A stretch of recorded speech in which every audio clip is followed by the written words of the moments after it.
अस्सलाम वालेकुम। आज की ये हमारी वीडियो सेकंड पार्ट है जो डेटाबेसेस से रिलेटेड हमने ईआरडी डायग्राम्स सीखी थी। उससे रिलेटेड हमने फर्स्ट वीडियो में आपको सिखाया था कि एक एंटिटी क्या होती है, एट्रीब्यूट्स क्या होते हैं और रिलेशनशिप क्या होता है। अब तीनों के सिंबल्स के साथ हम लोगों ने देखा था कि हम एक एंटिटी को कैसे शो करेंगे with its attributes and with its relationship with other entities. आज हम लोगों ने रिलेशनशिप की टाइप्स पढ़नी है कि रिलेशनशिप टाइप्स इन डेटाबेसेस कि किस किस टाइप के रिलेशनशिप जो है वो एंटिटीज़ के मिड में एग्जिस्ट करते हैं। सबसे पहला जो रिलेशनशिप की टाइप है दैट इज़ यूनरी। ठीक है, यूनरी रिलेशनशिप। इस यूनरी रिलेशनशिप को हम क्या कहते हैं? यूनरी मीन जैसे एक, ठीक है। इट मीन्स कि इस रिलेशनशिप के अंदर जो एंटिटीज़ हैं, हम कहते हैं कि दो एंटिटीज़ हैं, दो पार्टिसिपेंट्स हैं। जाहिर सी बात है रिलेशनशिप बनाना है तो उसके लिए एक से ज़्यादा एंटिटी का होना एग्जिस्ट करता है। तो कहते हैं कि जब दो एंटिटीज़ या दो पार्टिसिपेंट्स होते हैं जो रिलेशनशिप के अंदर इन्वॉल्व होते हैं डेटाबेसेस के अंदर, तो उसमें क्या होता है कि एक एंटिटी अपने आप से ही रिलेशनशिप बना रही होती है। फॉर एग्ज़ाम्पल, जैसे हम कहते हैं कि हमारे पास एक एंटिटी जो है वो एम्प्लॉय है। अब वो एम्प्लॉय, कंपनी का एम्प्लॉय कोई भी हो सकता है, वो मैनेजर भी हो सकता है, वो सुपरवाइज़र भी हो सकता है, वो एक आम वर्कर भी हो सकता है, ठीक है। और एक एम्प्लॉय जो है वो अगर एज अ मैनेजर काम कर रहा है तो वो सुपरवाइज़ कर रहा होगा दूसरे एम्प्लॉयज़ को। तो अब हम देखते हैं इसकी टाइप कि एक एम्प्लॉय अपने आप से ही कैसे काम कर रहा होता है, अपने आप से ही कैसे लिंक्ड होगा। मीन कि अगर हम लोग इस चीज़ को देखें तो हम इस चीज़ को कुछ ऐसे करके देखेंगे कि एक जो हमारे पास एंटिटी है वो अपने आप से ही लिंक्ड हो। मीन वो अपने आप को ही सुपरवाइज भी कर रही है या अपने आप के साथ ही क्या कर रही है, काम कर रही है, ठीक है। तो वो एंटिटी की शेप कुछ इस टाइप की होगी कि एम्प्लॉय सुपरवाइज कर रहा है, किसको? एम्प्लॉय को ही सुपरवाइज कर रहा है। तो ऐसी ईआरडी जिसमें एक ही एंटिटी एग्जिस्ट कर रही हो, ठीक है, और उस एंटिटी का अपने आप से ही लिंक्ड हो, तो उस तरह से हम उस एंटिटी को कहते हैं, उस रिलेशनशिप को कहते हैं जिसमें वो एंटिटी इन्वॉल्व हो रही होती है। That is called unary relationship. अब रिलेशनशिप की जो सेकंड टाइप है दैट इज़, अब नेक्स्ट वन जो हमारे पास है कि एक ईआरडी के अंदर दूसरी टाइप जो है वो रिलेशनशिप की that is a binary relationship. Binary mean two, ठीक है। बाइनरी रिलेशनशिप हमारे पास जो है वो कुछ इस तरह से है कि उसकी कुछ टाइप्स हैं, ठीक है। उसकी क्या टाइप्स हैं हमारे पास, हम देखते हैं कि हमारे पास जो बाइनरी रिलेशनशिप होता है, बाइनरी रिलेशनशिप मीन जिसमें दो एंटिटीज़ इन्वॉल्व हो रही हैं और वो दोनों एंटिटीज़ एक दूसरे के साथ ऐसे एसोसिएटेड हैं या ऐसे लिंक्ड हैं कि उसमें रिलेशनशिप की जो टाइप हो सकती है वो 1 to 1 भी हो सकती है, 1 to many भी हो सकती है एंड many to many भी हो सकती है।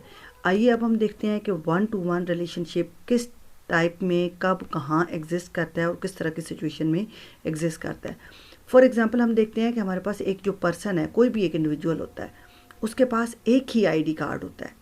अगर आप लोग देखें तो एक पर्सन के पास एक ही आईडी कार्ड होता है और एक आईडी कार्ड के साथ एक ही पर्सन जो है वो एसोसिएटेड हो सकता है। तो इट मीन्स कि एक पर्सन का और एक आईडी कार्ड का जो रिलेशनशिप है वो क्या है, 1 to 1 टाइप है, या पर्सन और आईडी कार्ड के में जो रिलेशनशिप है दैट इज़ 1 to 1। अब हम बात करते हैं 1 to many relationship. 1 to many relationship mean हम इस चीज़ को ऐसे भी कह सकते हैं कि हमारे पास एक स्टूडेंट है, ठीक है, और वो at a time more than 1 subjects जो है वो ले रहा है, वो भी हमारे पास एक टाइप हो सकती है, एक एग्जांपल हो सकती है। फिर सिमिलरली एक पर्सन है और वो कुछ ऑर्डर्स प्लेस करता है। अब ऑर्डर्स जो हैं वो क्या हैं, मैनी हैं, और बट पर्सन जो है वो क्या करने वाला है, 1 पर्सन है, ठीक है। तो अभी हम सिर्फ रिलेशनशिप की टाइप पढ़ रहे हैं, बाइनरी रिलेशनशिप, और ये हमारे पास रिलेशनशिप की एग्जांपल है 1 to many, 1 to many। Third one हमारे पास है many to many। अब many to many रिलेशनशिप में अगर आप लोग देखें, many to many रिलेशनशिप में हमारे पास क्या है कि एक हमारा जो स्टूडेंट है वो प्रोजेक्ट बनाता है। रिलेशनशिप की जो थर्ड टाइप है ईआरडीज़ बनाते हुए, जो हमने एंटिटीज़ के मिड में रिलेशनशिप डेवलप करना है, उसमें थर्ड टाइप है many to many.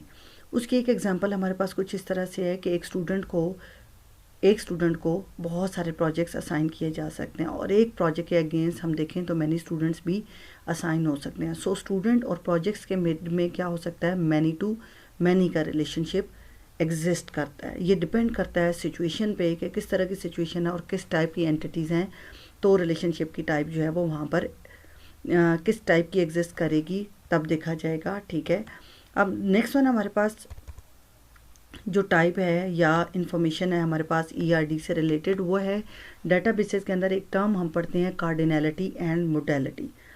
Students mostly इसमें कंफ्यूज होते हैं कि कार्डिनैलिटी क्या है, मोडेलिटी क्या है। कार्डिनैलिटी आप लोग ये याद रखें कि किसी भी एंटिटी के अंदर जो सिंगल इंस्टेंस है उसकी मैक्सिमम नंबर ऑफ जो अक्रेंसेज हैं वो देखनी है अगेंस्ट द अदर एंटिटी जिसके साथ वो एसोसिएट हुई हुई होती है, और मोडेलिटी होती है उसकी मिनिमम अक्रेंस। मीन कि एक स्टूडेंट मैक्सिमम कितने प्रोजेक्ट्स कर सकता है, दैट इज़ द कार्डिनैलिटी, और मिनिमम कितने कर सकता है, दैट इज़ इट्स मोडेलिटी। ठीक है, cardinality refers to the maximum number of time an instance in one entity can be associated with instances in the related entity। Mean हम कहते हैं कि हमारे पास दो एंटिटीज़ हैं और वो दोनों एंटिटीज़ आपस में लिंक है। अब हमने देखना है कि उसके अंदर कार्डिनैलिटी क्या है और मोडेलिटी क्या है। अब हम इसकी एक एग्जांपल देखते हैं कि हमारे पास कुछ इस तरह से एग्जांपल है।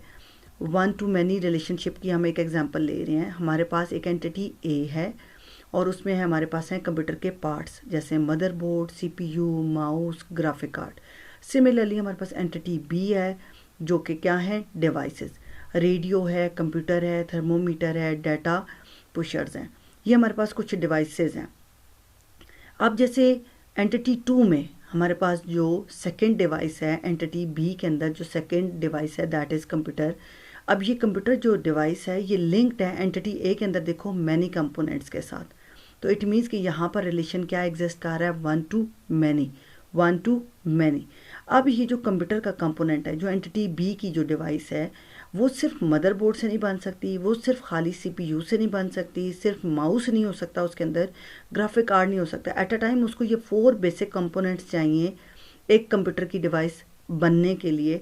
सो यहाँ पर रिलेशन वन टू मैनी का एग्जिस्ट करता है कि एक कंप्यूटर है और उसके अंदर मल्टीपल जो हैं वो क्या हैं, पार्ट्स एग्जिस्ट करते हैं। ठीक है, तो इन पार्ट्स को अगर हम देखें तो ये मैनी पार्ट्स हैं, that is one to many. ठीक है, नेक्स्ट वन, अब आप लोगों के पास एक और टाइप हम देखते हैं कि वन टू वन कहाँ पे है, वन टू मैनी कहाँ पे है। ठीक है, किस तरह की सिचुएशन है। हमारे पास एक टीचर है और वो टीच करता है स्टूडेंट्स को। ठीक है, वन और मैनी स्टूडेंट्स को, और मैनी जो स्टूडेंट्स हैं वो एट अ टाइम, या हम कहते हैं मिनिमम, वो वन टीचर से क्या करेंगे, पढ़ सकते हैं। ठीक है, सिमिलरली हमारे पास कुछ सिंबल्स हैं जिनको हम देखते हैं कि वन को किससे शो करते हैं, मैनी को किससे शो करते हैं, ज़ीरो को किससे शो करते हैं, या ज़ीरो और मैनी को किससे शो करते हैं। ये कुछ सिंबल्स हैं, अगर आप लोग नोट करें। वन के लिए सिंपल वन का सिंबल है, मैनी के लिए आप लोगों के पास क्रोफुट का जो सिंबल है, या जिसे आप लोग जैसे लेस का साइन या ग्रेटर का साइन मैथ्स में पढ़ते हैं उससे रिलेटेड है। One and only one, one and only one का मतलब है ये जो दो वन लिखे हुए हैं इसका मतलब है मिनिमम भी वन और मैक्सिमम भी वन। तो ये हमारे पास यहाँ पर मोडेलिटी भी वन है और कार्डिनैलिटी भी वन है। ठीक है, नेक्स्ट वन हमारे पास है ज़ीरो और वन। ज़ीरो क्या है, मोडेलिटी है, and one is the maximum position, that is आप लोगों के पास क्या है, कार्डिनैलिटी। वन और मैनी, वन का सिंबल वन का है और मैनी का ये सिंबल मैंने आपको क्रोफुट का सिंबल बताया। तो here modality is one and the cardinality is many. Similarly zero और मैनी, यहाँ मोडेलिटी आप लोगों के पास ज़ीरो है और कार्डिनैलिटी क्या है, मैनी। तो याद रखिएगा जो मोडेलिटी है वो मिनिमम ज़ीरो होती है और मैक्सिमम क्या होती है, वन होती है। पर जो आपके पास कार्डिनैलिटी है वो वन से लेकर मैनी या वन से लेकर मैक्सिमम एनी लिमिट हो सकती है आपके पास। आइए नेक्स्ट हम एक और एग्जांपल करते हैं with the help of ERD. अब ज़रा आप ये देखें कि सर्जरीज़ हैं हमारे पास, एक एंटिटी, और दूसरी एंटिटी है हमारे पास डॉक्टर। ठीक है, इसे हम मैनी टू वन या वन टू मैनी का रिलेशनशिप कर सकते हैं कि सर्जरीज़ बहुत सारी हैं, these surgeries are done by a single doctor. तो अब डॉक्टर जो है वो वन है बट सर्जरीज़ क्या है, मैनी है। तो ये अब आपके पास वन टू मैनी की एक और एग्जांपल वैलिड एग्जाम्पल और एक बहुत अच्छी एग्जाम्पल है आपके सामने है। थर्ड वन हमारे पास एक सॉफ्टवेयर इंजीनियर है, फिर हैंडल करता है, क्या करता है, प्रोजेक्ट्स को। तो बहुत सारे सॉफ्टवेयर इंजीनियर्स हो सकते हैं जो प्रोजेक्ट्स को क्या कर रहे हो, हैंडल कर रहे हो। तो ये हमारे पास रिलेशनशिप की टाइप क्या है, मैनी टू मैनी, यानी दोनों तरफ आपके पास एम का सिंबल जो है वो एग्जिस्ट करेगा। एन का सिंबल भी यूज़ किया जाता है मैनी के लिए, ठीक है।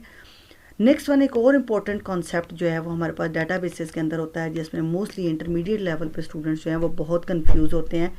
That is referential integrity constraint. अब रेफरेंशियल इंटेग्रिटी कंस्ट्रेंट्स हमारे पास डेटाबेसेस के अंदर बहुत सारे हैं, लेकिन उसमें से एक जो रेफरेंशियल इंटेग्रिटी है वो क्या चीज़ है, बेसिकली हमारे जो दो एंटिटीज़ हैं जब वो आपस में लिंक्ड होती हैं, जब वो लिंक हो जाती हैं तो वो फिर एक दूसरे के ऊपर डिपेंड भी करना शुरू हो जाती हैं रिगार्डिंग प्राइमरी की एंड फॉरेन की। इस कंस्ट्रेंट के बारे में ये है कि ये कंस्ट्रेंट ऐसे हम डिफाइन करते हैं, टू टेबल्स के मिड में एग्जिस्ट करता है, टू एंटिटीज़ के मिड में आप कह सकते हैं एग्जिस्ट करता है। फॉर एग्जांपल हमारे पास दो टेबल हैं, एक टेबल ए है और एक टेबल बी है, ठीक है। और टेबल ए के अंदर अगर हम कहते हैं कि प्राइमरी की है या टेबल बी के अंदर एक प्राइमरी की है, तो वो प्राइमरी की दूसरे किसी टेबल को कैसे बाउंड करेगी कि उसके अंदर एक्स्ट्रा रिकॉर्ड जो है वो इंसर्ट ना हो सके। इसकी एग्जांपल हम करते हैं, हमारे पास एक टेबल 1 है, इसमें हमारे पास सीरियल नंबर है, नेम है, सेमेस्टर है और क्या है, कोड है। किसी भी सब्जेक्ट का कोई कोड एग्जिस्ट कर रहा है यहाँ पर हम कहते हैं। सेकेंड वन हमारे पास एक और टेबल है, जिस टेबल का नाम क्या है हमारे पास, आप देखें उस टेबल में सिर्फ और सिर्फ सब्जेक्ट के कोड हैं या स्टूडेंट के कोड कह लें, और फिर क्या है उसके साथ सिटी है। अब ये जो हमारा टेबल 2 है, जिसे हम बी टेबल कह रहे हैं, ठीक है, ये हमारा बी टेबल है। इस बी टेबल के अंदर ये जो कोड है दैट इज़ द प्राइमरी की, दैट इज़ द प्राइमरी की। अब अगर आप लोग गौर से देखें तो इसमें इसका थोड़ा सा हम जूम कम करते हैं ताकि हमें दो टेबल्स एट अ टाइम नज़र आएँ। तो अब आप लोग अगर गौर से देखें तो इस टेबल के अंदर जो टेबल 2 है हमारा, उसके अंदर क्या है, 4178 2451 9654 1258 4 कोड्स हैं, और ये 4 कोड क्या हैं, डिफरेंट है। अब देखते हैं कि टेबल ए के अंदर, टेबल बी में कोड जो है वो आपकी प्राइमरी की है।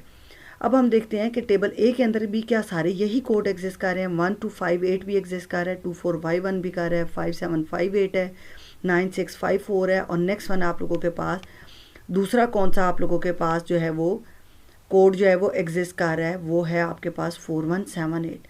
तो अगर हम लोग गौर से देखें तो जो हमारे पास पहला टेबल है उसके अंदर एक कोड है 5758, ठीक है, ये वैलिड नहीं है। क्यों नहीं है? क्योंकि टेबल 2 के अंदर जो कोड है दैट इज़ द प्राइमरी की, और वो टेबल 2 में तो एग्जिस्ट ही नहीं करता। तो जब जो कोड टेबल 2 के अंदर एग्जिस्ट करते हैं, उन्हीं कोड से रिलेटेड जो टेबल 1 के अंदर है डाटा एंटर किया जा सकता है। टेबल 1 में हम अपनी मर्जी का कोई भी कोड एंटर नहीं कर सकते। That is called referential integrity. I think so यहाँ तक डेटाबेसेस के काफ़ी हद तक कॉन्सेप्ट्स आप लोगों को क्लियर हो गए होंगे। नेक्स्ट हम लोग टेबल्स डेवलप करना या डिज़ाइन व्यू से, विज़ार्ड से हम प्रॉपर MS एक्सेस के अंदर टेबल्स भी क्रिएट करेंगे, फॉर्म्स भी क्रिएट करेंगे, रिपोर्ट्स भी जनरेट करेंगे। तो उनके बारे में हम नेक्स्ट वीडियोस में काम करेंगे। Thank you students.